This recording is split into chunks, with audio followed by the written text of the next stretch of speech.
I will start with a welcome to country. So I would like to acknowledge the traditional custodians of the land on which we work and live and recognize their continuing connection to land, water, and community. And I pay respect to elders past and present. So the format for the seminar today will be, we will have Joel Tucker from RACQ who will be presenting on getting serious on road safety. He's going to have good 20 minutes, 25 minutes for presentation. And after that, we'll have a Q&A so we can ask for more details from Joel and have some more discussions, everyone. So as I said today, our presenter is Joel Tucker. He's Road Safety and Technical Manager at RACQ, and he has worked in road safety role for more than 20 years. He's a road safety research and policy development experience in an extensive array of topics, primarily relating to road user behaviors and vehicle safety. That's what he's been working on. And today he's going to talk to us about the Getting Serious campaign that the Royal Automobile Club of Queensland, RACQ, has launched conjointly with the Royal Australasian College of Surgeons, RACS, the Safer Australian Roads and Highways, DARA Group, and the Queensland Trucking Association, QTA. So they've launched this as part of the Queensland Road Safety Week this year. And this campaign aims to draw attention to Queensland's devastating road trauma and proposes much needed reforms to address the concerning and dangerous road use culture that is significantly contributing to road crashes and fatalities and injuries across the state.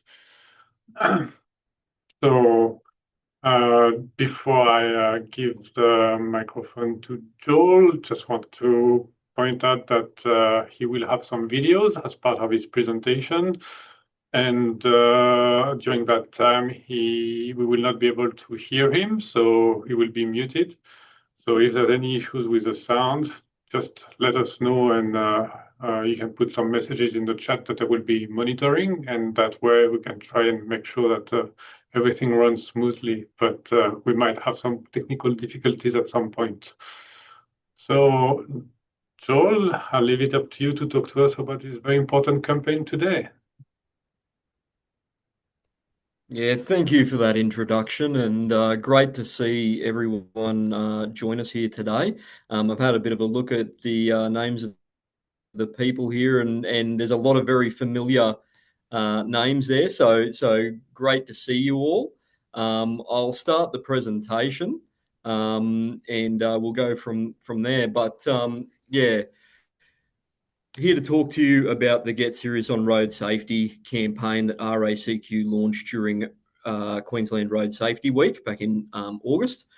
You've had an introduction about me, and the vast majority of you who are attending today already know who I am. So I'll skip my introduction, but just quickly cover who is RACQ. So RACQ is the Royal Automobile Club of Queensland. We meet members' needs and provide peace of mind through our roadside assistance, motoring services, banking, travel, and solar products. We're owned by our over 1.7 million members. We're a mutual, and we've been a force for good in Queensland communities for over 120 years now. And I've been very fortunate to be there for around 20% of that time. RACQ's 2032 vision is to be a trusted partner for our members, providing solutions to live and move safely, securely, and sustainably. And that vision supported by a strategy which focuses on helping our members to navigate the convergence of mobility, energy, home, and climate resilience. But a big part of that is road safety, and that's the space that I work in.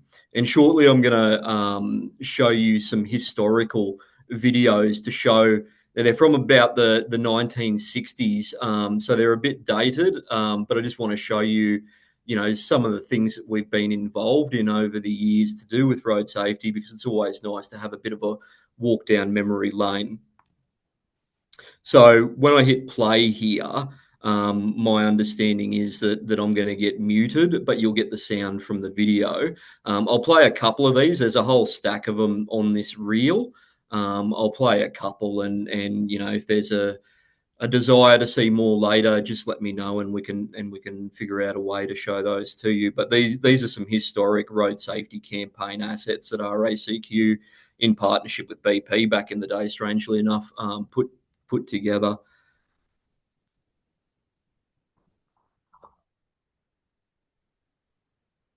Joel, we are still on the first slide of your presentation. Is it what you intended? No, it's not. I don't know why, because I'm sharing screen and it should be on the campaign one with Because right the now, as we the see, it's video. just the first slide. So can you press for the slideshow on the from beginning or F5? Yep. Just give me a sec. Is it working now? For me, it's still the first slide. I'm not sure about others. I assume it's the same. Do you have multiple screens? No, I'm just doing the share screen on the. Hang on. Give me a second. I'll try that again. So you've got the first slide. Is it in slideshow format that No, you've got? no. Okay, hang on a sec.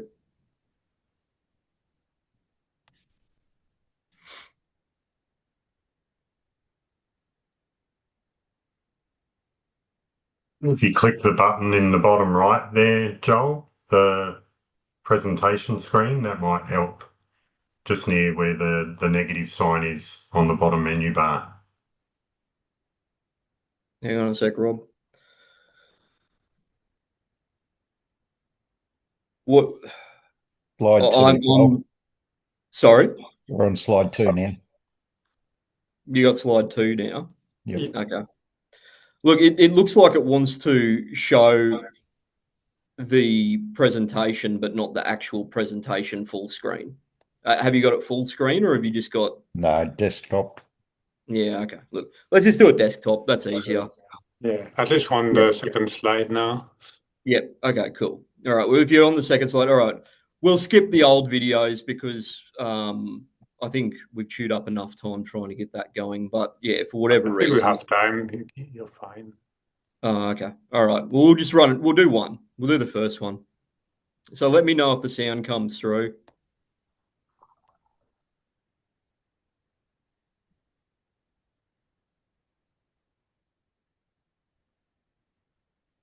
No, silent.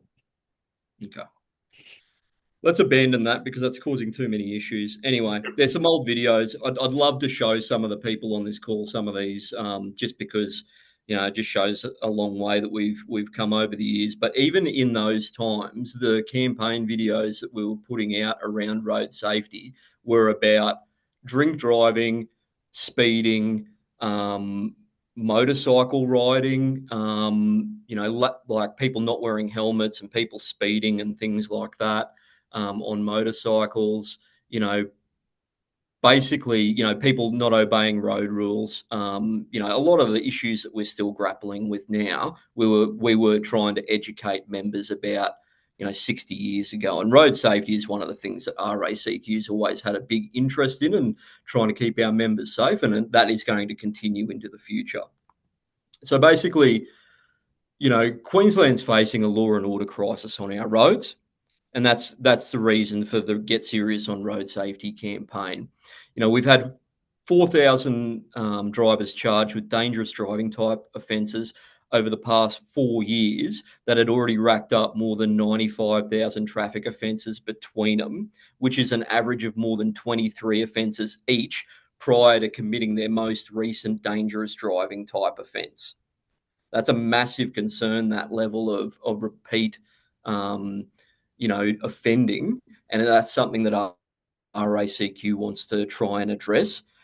Speeding, drink driving, and drug driving are the top 3 contributing factors to fatal crashes, as many of you will be aware. And in 2024, 302 lives were lost on Queensland roads, which was the worst road toll in 15 years, and unfortunately, at the moment, we're 9 higher than at the same time last year, and there's a lot of time left in the year, which indicates that it is likely that Queensland will end up with a total number of road crash fatalities higher than last year. And that will be obviously a new recent record, and that's in completely the wrong direction to where Queensland wants to go in order to meet the strategic targets that we have for reducing the road toll between now and, say, 2031. If you look here on this slide, this is a bit of a trend line basically that we've put together with the pre-COVID trend that we had up until about 2019 being the orange, and the blue being how we've been going since. So since about 2020 onwards. And you can see there that if we don't do something to address driver behaviour in Queensland, we are going to continue going in the wrong direction. And instead of being down around, 200 fatalities per year or less, which is where we should be now, we're looking at being closer to 350 or even 400 at the end of the decade. And that's a real concern to us, and it's something that we think that there needs to be a big shift to sort of kickstart driver behaviour, road user behaviour, I should say, in the right direction. So that brings us to the Get Serious on Road Safety campaign. As previously mentioned, it was launched in Queensland Road Safety Week. The partners are the Royal Australasian College of Surgeons, Safer Australian Roads and Highways, Sarah Group, and the Queensland Trucking Association. To go with the campaign and, all of the talking that we've done, we developed a fatal and serious crash dashboard, which is an interactive map that displays crash data by Queensland state electorate for the period from 2019 to 2023. That uses data that's available on the open data portal from the Queensland government. It also highlights the total social cost of road trauma in Queensland during that time, which, based on a willingness to pay approach, has been calculated to exceed $35 billion. In total, there's 31,742 killed and serious injury crashes mapped on that resource. And, we highlighted in communications around that on average, we're looking at 79 people dying each year in crashes involving a speeding driver, 57 fatal crashes involving drink drivers, and 59 involving drug drivers in Queensland. And then we've already mentioned that stat about the 4,000 drivers being charged with dangerous driving, having quite extensive traffic and other offending histories prior to getting that most recent dangerous driving charge. And I guess what we're trying to highlight there is that there's points at which a person commits offences where we need to intervene earlier with perhaps separating them from the vehicle rather than waiting for the horse to already be bolted. Because once someone gets to committing a dangerous driving offence, that means that they've done something really risky. And in a lot of cases, people get injured or seriously injured or even killed in some of those situations. The horse is already bolted there if someone's got a pattern of offending that's led them to get away with, committing a lot of offences without sort of anyone pulling them up on that and separating them from their vehicle before they get to that. And one of the great quotes from the campaign came from Dr. David Lockwood from Royal Australasian College of Surgeons, who said, Queensland emergency departments see the aftermath of speeding and reckless driving every day. Shattered lives, broken families, and life-changing consequences, such as ongoing pain, mental health struggles, and even problems with usual activities. These victims aren't in and out of hospital in a day. Half of them undergo surgeries and endure months of complicated recovery, placing huge pressure on our healthcare system. We can't keep turning a blind eye. If it's clear the current strategies are not working to curb the cultural crisis on Queensland's roads, it's time for both drivers and government to step up. This isn't about enforcement, it's about saving lives. And I think one of the good things that gets highlighted in that quote there is that this affects all aspects of people's lives in Queensland. It affects the healthcare system, it affects their families, it affects the workplace, it affects all sorts of parts of everyday life for Queenslanders. Road crashes are something that we need to try harder to prevent, and we need to get away from the focus on individual, mobility if it comes at the cost of people's lives in Queensland. We need to start really cracking down on the people who continuously refuse to stick to the laws in Queensland. Now, I've done a fair bit of media today on, we put out a media release in relation to unlicensed driving, and I've done a fair bit of media on that today because as part of this campaign, we're highlighting the fact that, in Queensland compared to 2019, there was 75% more people killed in crashes involving unlicensed drivers last year. And we need to make sure that if someone gets caught driving without a license, that they don't have easy access to a vehicle to then get in and continue to drive unlicensed afterwards. So the campaign priorities for Get Serious on Road Safety, there's 5 main asks that we've got, and we've written to all of the state MPs in Queensland about this. So we want more point-to-point speed cameras in high-risk zones to deter driver or bad driver behaviour and encourage them to drive at or under the speed limit for longer distances. And the reason we're calling out point-to-point cameras is because there are some hinterland routes in particular that are, many kilometres of winding roads that have high crash histories that are unlikely to be able to be upgraded or have engineering treatments applied to. Many of them have had quite a lot of work done on them, but they're used, for example, a lot of motorcycle riders riding on some of these hinterland routes, that we need to look at ways to improve compliance with road rules along there so that the infrastructure operates more safely as well. So point-to-point cameras are a good way to do that, and we're calling for more of that to be rolled out, not just on places like the M1, because we want to get away from that sort of halo effect of the spot speed camera enforcement or the single point speed camera enforcement. We want to see an increased on-road police presence. 86% of RACQ members say that they believe more highly visible on-road police would improve driver behaviour on our roads. This is something that RACQ has advocated for the whole time that I've worked in road safety. On-road police patrol presence is really important in changing behaviour. It's also, having police on the road means that they're able to react to other crimes quickly because they're already mobile, and we want to see, more police out there available to keep Queenslanders safe. Stronger impoundment laws for repeat and extreme offenders. So we need to remove access to vehicles from drivers who continue to flout the law and endanger the lives of others. And that's something that we mentioned earlier. So, the hooning laws have had good success. There's a bit of research around in relation to separating drink drivers from their vehicles and the way that reduces reoffending.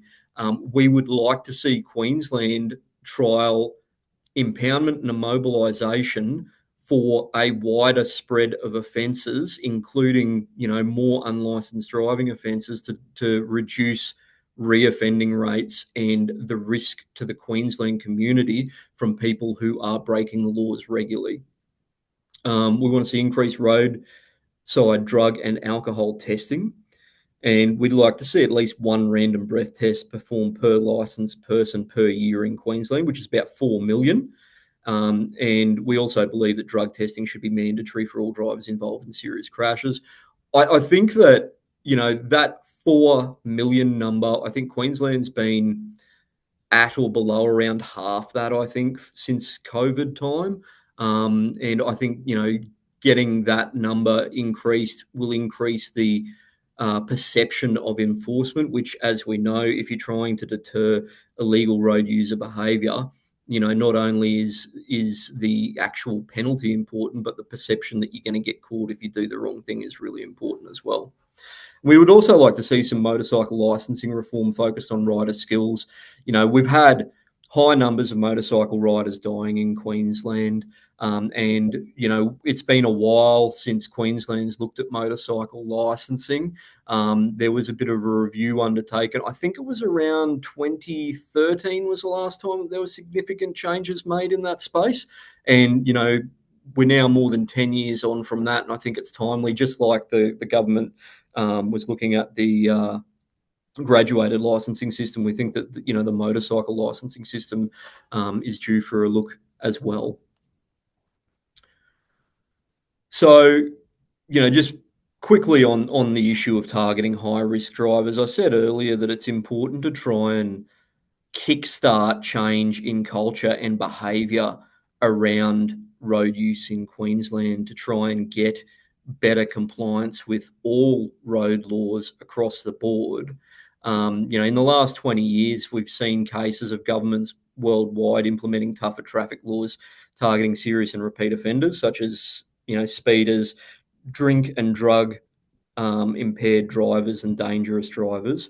When you look at these global case studies, where there's stiffer penalties and constraints on the worst offenders, and you enforce them and you educate the public about them, it often triggers safer behaviour across the entire driving population. There's a few people on this call that would probably remember back in, I think it was around 2014, at the start of the year, I think it was the police minister or one of the superintendents or someone to do with the police came out and said, and it was in the Courier Mail, and I think it was on the front page, that they said that there was going to be zero tolerance for speeding in Queensland that year. And what it actually meant was that they were going to crack down on speeding. But what people took away from it initially was that there was going to be zero tolerance given by cameras, and that if you went 1 kilometre an hour over the limit, you were going to get given a ticket, and that was going to come with increased enforcement. And that year started out, in terms of road crashes and road fatalities, that year started out fairly slowly and ended up, you know, being a better performing year than the ones before it. And what that shows, that's a, you know, that's a bit of an anecdotal sort of story around the fact that, you know, when you have the threat of enforcement, and it is a credible threat of higher enforcement, people do take notice. And so what you see is that high profile crackdowns on the worst of the worst also creates a general deterrence effect, because all drivers become more law abiding when they witness serious offenders facing swift and certain consequences.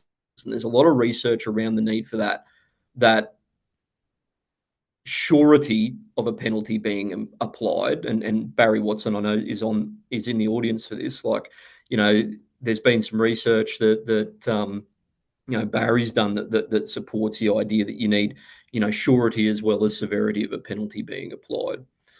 You know, effective offender-focused laws share a recipe. You make the punishment appropriately severe, enforce it visibly and consistently, publicise it heavily, and integrate it into a wider strategy to reduce road crashes. Because that changes the calculus for all drivers, basically, in terms of taking risks, and driving dangerously starts to carry an unacceptably high chance of immediate serious consequences. And that affects, you know, collective behaviour then too. So it's about, you know, we think that removing access to vehicles for the more severe and repeat offenders and people who are driving unlicensed and things like that will rub off on the other people who might bend the rules or break the laws, you know, to a lesser extent, and make a conscious decision about it. and it will rub off on them to result in better behaviour in the short term. And we think that that type of public focus on risky driving is needed at the moment. So, as I mentioned earlier, we've engaged with Queensland state MPs around this. We have the Queensland Road Trauma Map that I was talking about earlier. That map's interactive. If you go onto racq.com.au, you'll be able to type in "Get Serious on Road Safety" and access all of the campaign resources there, including the Queensland Road Trauma Map. I'll give you a still image of what that map looks like on the next slide. And what you can see there is that for the state of Queensland, we've mapped out with the little red hearts being the location of all of the hospitalisations, and then the black tombstones being where the fatalities have occurred. And then over on the left-hand side there, you can click on an electorate, so a state government electorate. And also, once you click on that, you can then highlight the breakdown of where the fatalities and serious injuries have occurred. And what that looks like on an electorate basis is here. So this is for Ferny Grove. And, they've had, 4 fatalities, 175 hospitalisations between 2019 and 2023. You can zoom in. And if you actually click on each of those crashes, it'll also give you the circumstances for what happened there. It calculates the social cost of crashes for that electorate over that time frame. And you can go into that. And what we were just trying to highlight there is that there's no electorate in Queensland where road safety is not an issue.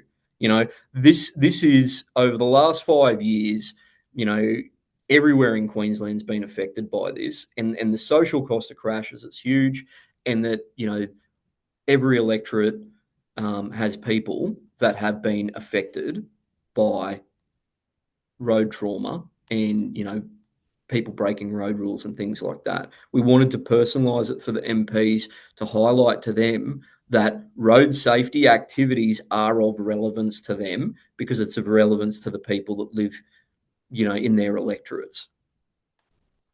So the next steps for the campaign, we're going to be doing some ongoing advocacy and engagement around this. We want to see the Queensland government enhance vehicle impoundment and immobilisation as a way to separate offenders from their vehicles, because the fines alone and increasing fines does not work. And, we need to, people are driving unlicensed. There was 25,000 odd people found to be driving unlicensed in Queensland last year. That rate seems to be higher than in other states. What we're concerned about is, people doing that then obviously don't care about demerit points because they don't have licenses. And we need people to be sticking to the law when they're on the roads, because otherwise the system doesn't work properly. So, we hope to see these policy asks incorporated into Queensland's next road safety action plan, or whatever form that takes. We need to see some of these policy asks included in that, because Queensland needs to do some fairly drastic things to turn the road toll around. We've got a government that has said that they are going to be tough on crime. We need to get tough on road crime. Road rules are the most commonly broken laws in Queensland. We catch a lot of people breaking the law, but we need to make sure that we're catching people more regularly so that they think about the decisions that they're making when they're on the roads. And there's a link there to the campaign website as well. Thank you very much for that, for having me today to talk about that. I, really welcome any questions and discussion now. Apologies that the video didn't work and for the technical issues that we had getting those slides to work the way that we wanted them to. Thank you very much. Thank you, Joel, and I think everyone will join me in thanking you for this presentation. I've seen we already have some questions in the chat from Martin, so I'm not sure if, Martin, you want to just ask your questions directly, or you prefer me to read some of your questions?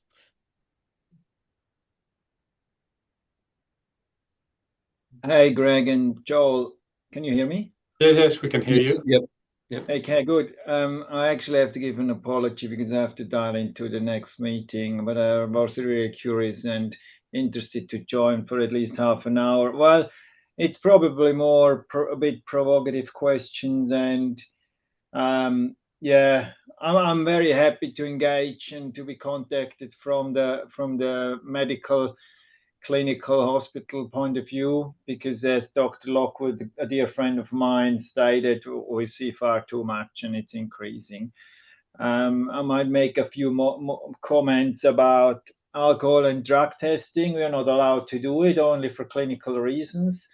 So we can't screen. So that means we don't actually know whether those individuals are on drugs or not. So we can't act with enforcement of anything we come up or the law comes up with, I guess.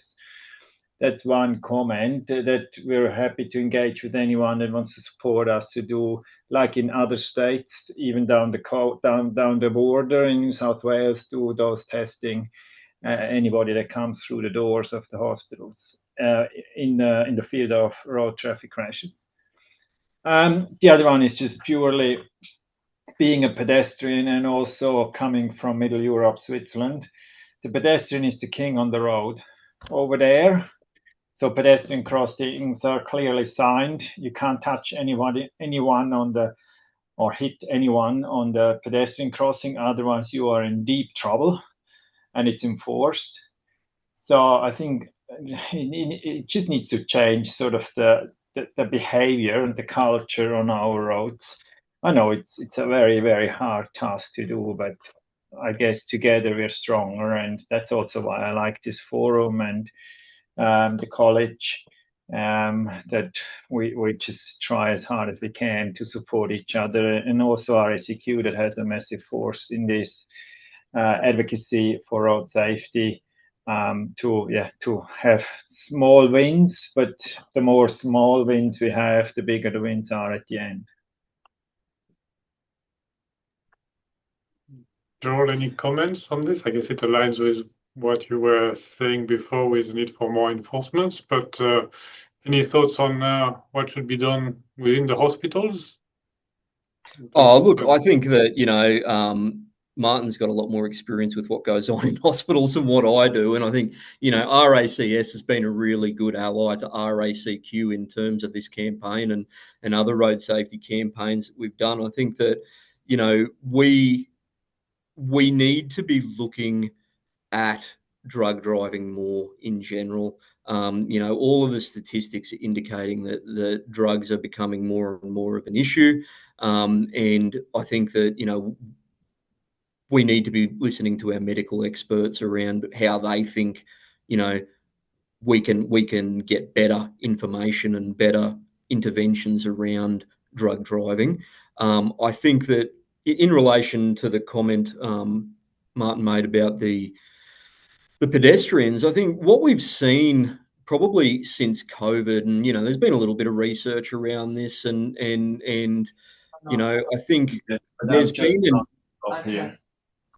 there's been an increasing focus on the individual, I think, and individual mobility, individual pursuits, like even the rise of like your TikTok and all of that sort of stuff's all about the social media focus on the individual. I think we need to be looking at road use and road safety as more of a community situation. The roads are a social place.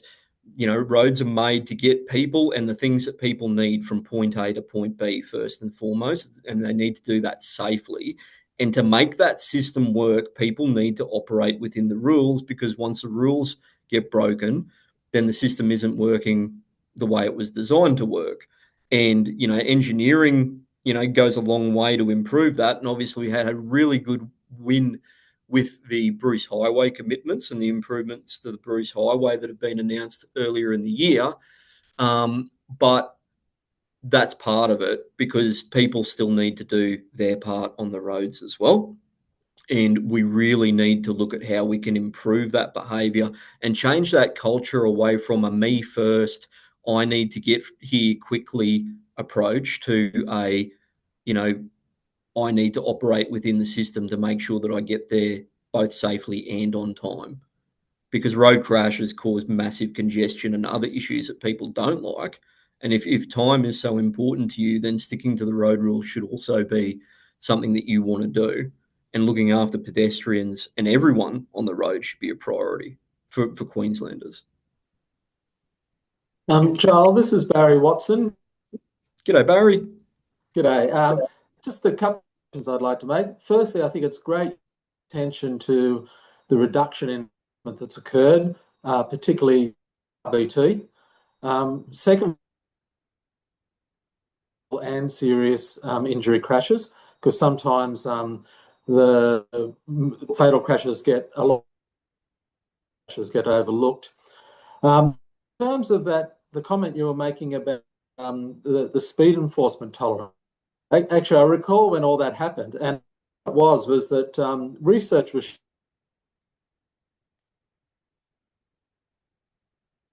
of how much they thought the police were tolerant.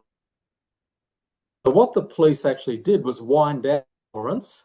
They were giving speed enforcement. They didn't public exactly what it was, because they did reinforce this notion of the default media attention about it, and I think it did have a kind of dampening on speeding behaviour. Though, is that this is years ago, we did a study looking at repeat speeding offenders in Queensland, and among the high range, these were the drivers who'd been caught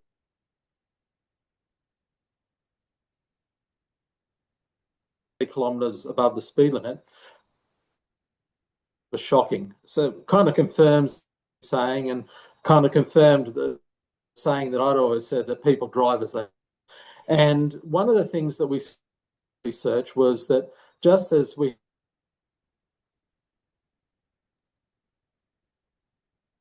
or in addition to vehicle empowerment, that we could be thinking kind of speed governance or speed adaptation to be vehicles of repeat speeding offenders.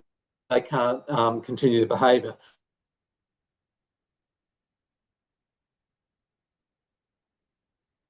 But still kind of constrains their behaviour. Whilst I think I understand the thinking behind this campaign, one thing to be careful about, though, it doesn't inadvertently create the impression that the only problem,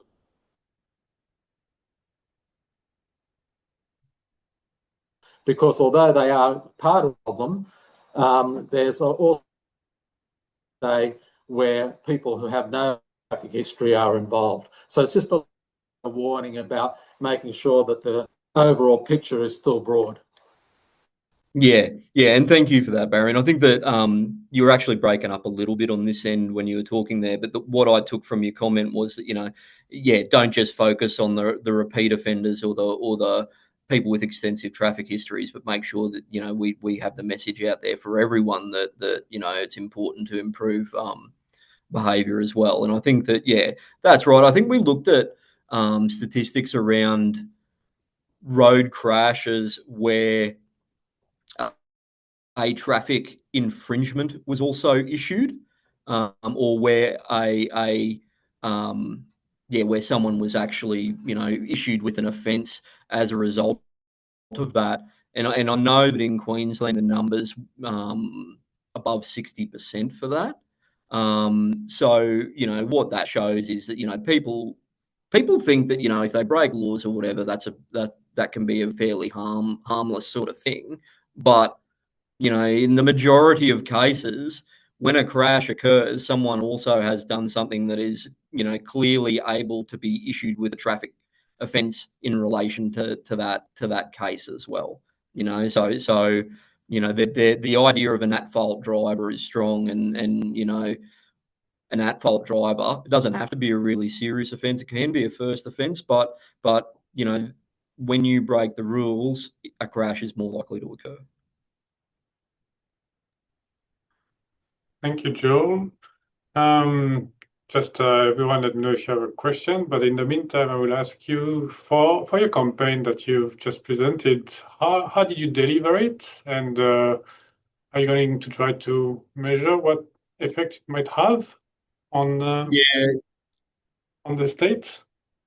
Yeah, look, so I think, we've got 5 clear asks there that we want to see included, as policy for Queensland government moving forward.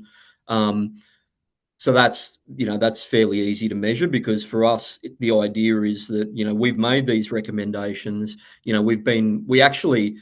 We started with some of these asks earlier in the year, and made those directly to the government then. And, we have ramped up this campaign during the year and officially launched the Get Serious on Road Safety in August during Road Safety Week. The idea is that this will be an ongoing campaign that RACQ will continue to highlight to key stakeholders to ensure that we can get some meaningful change in order to try and get that road toll to turn around in Queensland, because as the statistics show, it's been going in the wrong direction since 2020, and it's been going in the wrong direction fairly rapidly. And the projection, if it continues at the current rate, is going to be very far away from where we need it to be. And ideally, no one gets killed or seriously injured in crashes in Queensland, but that is going to require some very tough, changes for some people. And I think we need to get away from this, an argument that gets brought up in relation to this. So to Gregoire, just to finish off on what you asked, ongoing, we've gone down the path of trying to engage with politicians specifically on this, and that's how the campaign started. Obviously, we haven't had the level of change that we've been looking for there, so we're going to continue to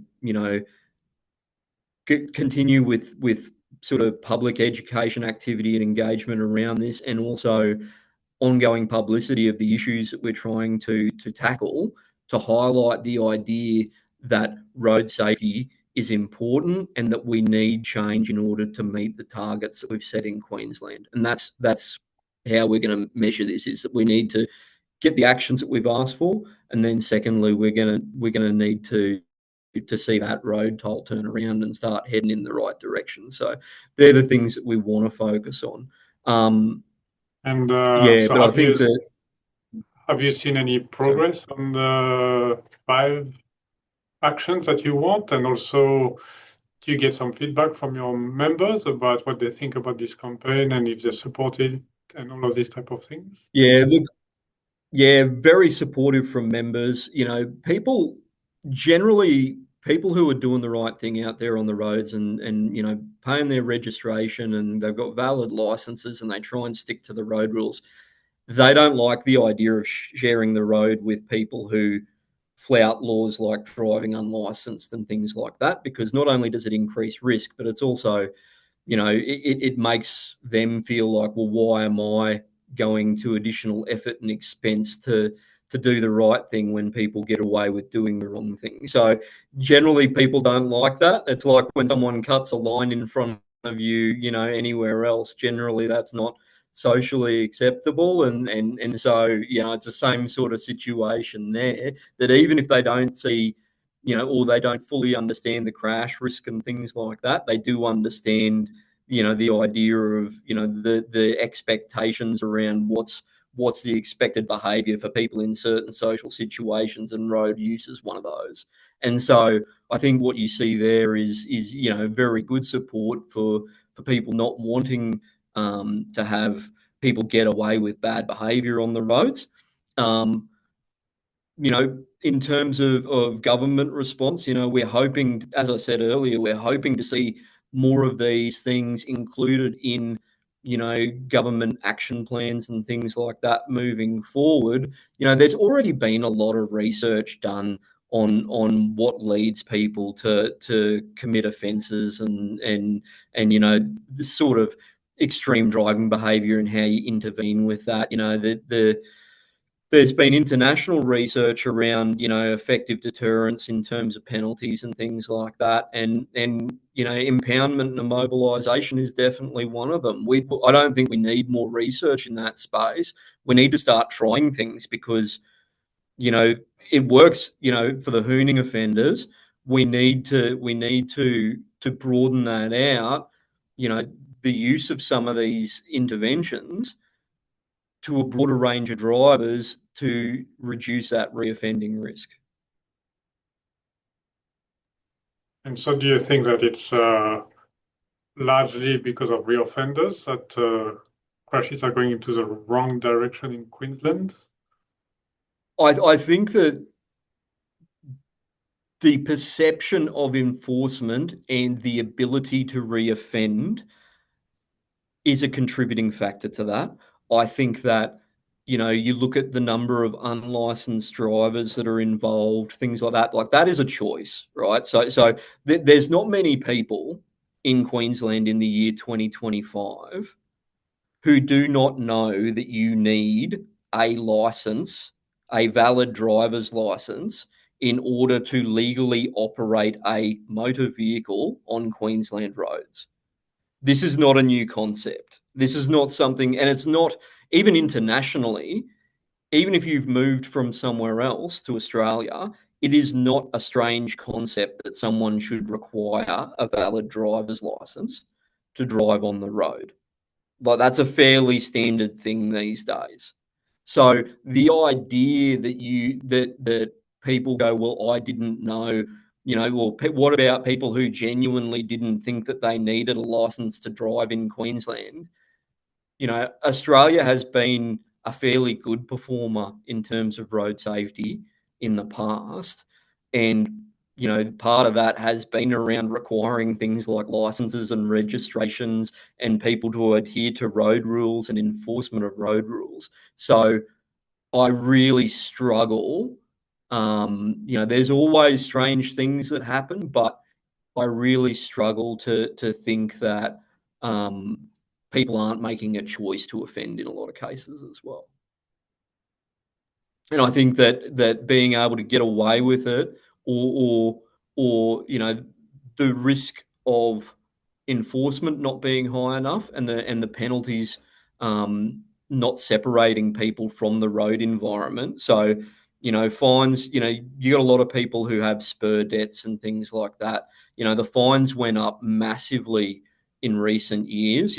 Some of them got doubled. There's a range of offences that are over $1,000 in terms of fine amount. Most of them are higher than a lot of other states. And yet our road toll has still been going in the wrong direction. So we need to look at doing other things. We can't just jack fines up, and we can't just stick with the level of enforcement that we currently have. We need to enforce better, and we need to look at other ways to deter that behaviour. Thanks, Joel. We've got a question from David. I think you raised your hand, so if you want to... G'day, Joel. I just had a query with regards to the unlicensed drivers.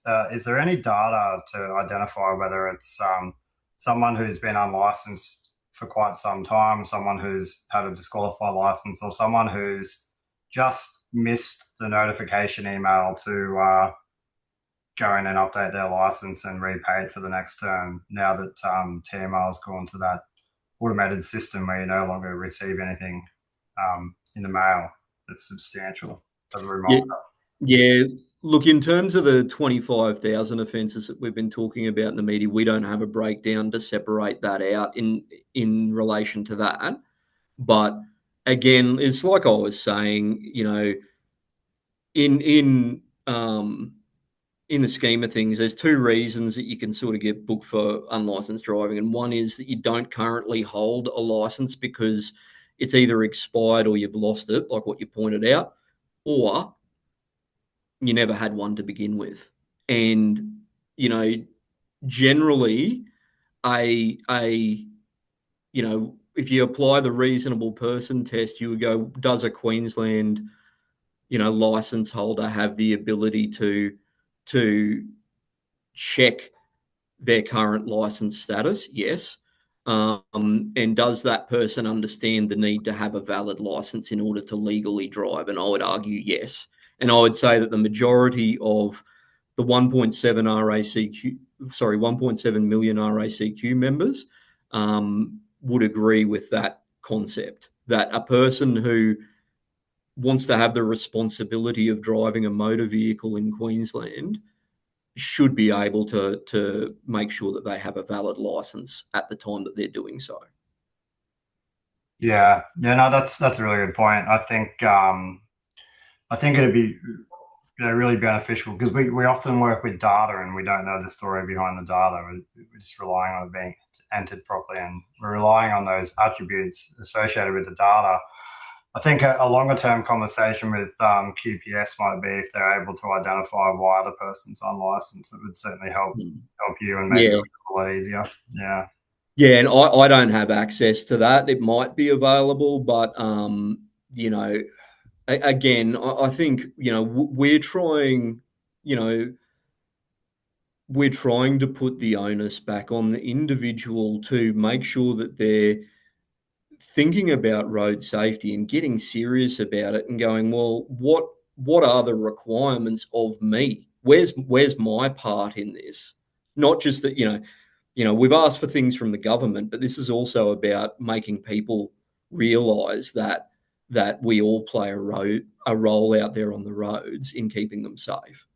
And I think that there's been, one of the arguments against vehicle impoundment is, well, what about the parent who has kids that they've got to get to football practice on the weekend? If you impound the car, then they can't get the kids to the football practice. And it's like, well, people also need to take individual responsibility for the decisions that they make. So if they know that speeding is illegal and they've lost their license due to speeding, and then they continue to commit offences because they don't want to obey road rules, then should their kids be able to be driven by that parent to football practice, at the risk of other road users, when this person has shown that they cannot adhere to the road rules in Queensland and that they don't respect other road users' safety?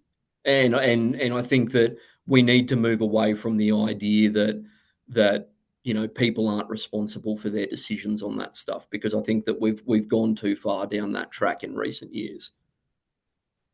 Yeah, I agree.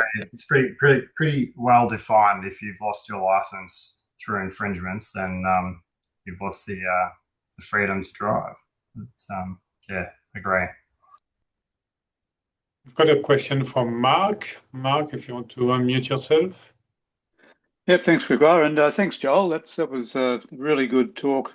I guess my question's addressed to other people in the room from the research organisations and from TMR as well. About there's a lot of assumptions, I guess, about the relationship between what people are thinking, what their motivations are, how that relates to police activity, how that relates to legislation, and I'm wondering if there's been much research going on to actually get a better idea of that, so that the measures that we take are well informed.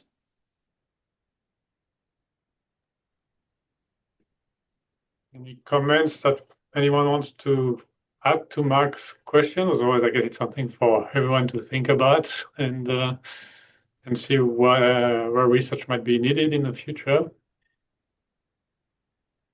Mark, do you have any insights on what you think on that issue? Oh, I'm just remembering that in the past, when we've, like probably going back many years, when we were looking at how to actually develop coordinated campaigns to address issues, that the knowing what it is that people were thinking about their chances of being caught, and what they felt about the fines or the other penalties, how that actually informed what message you gave. It informed what sort of enforcement you might do, how you would deploy it, all those sorts of things. I am thinking that unless we've got that, it's a lot of what we end up doing might be a bit hypothetical as to whether it will work or not.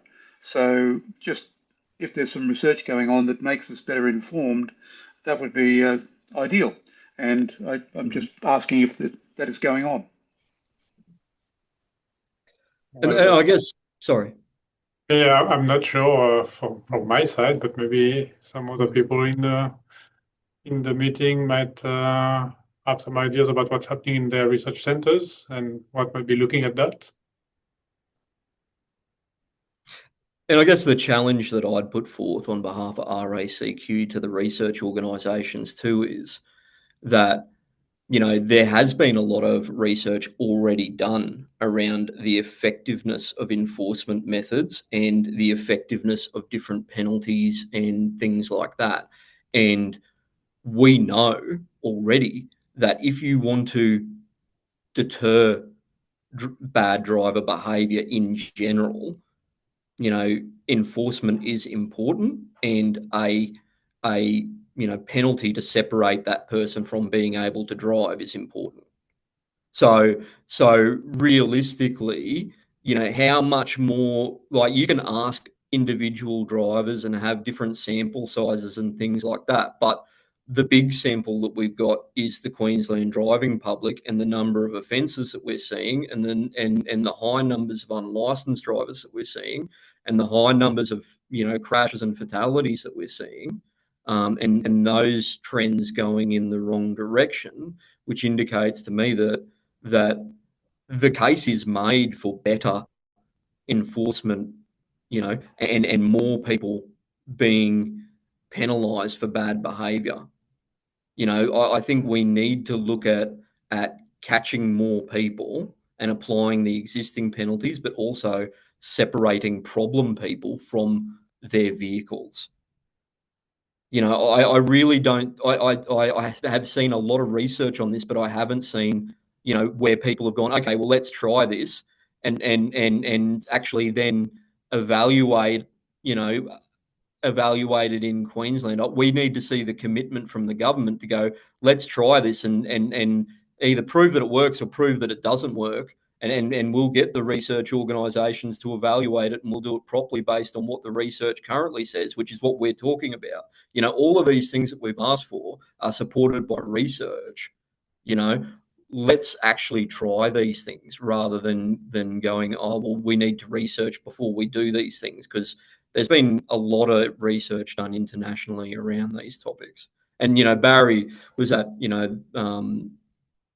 Geneva there, and there's research reports that have come out of there that says impoundment works to stop repeat offending. I mean, where do we draw the line on some of that pre-research stuff and start doing evaluations of trying new ideas? Thank you, Joel. I think we're just getting out of time, so we finish on this questions about what to think about getting into more interventions implemented on the roads so that we can evaluate them. So thank you, Joel, and thank you everyone for joining today. For the chapter committee members, we'll go and have our meeting. I'll start the Zoom link in 5 minutes, and so you can have a break and prepare for that meeting. Thank you, everyone, and have a good afternoon.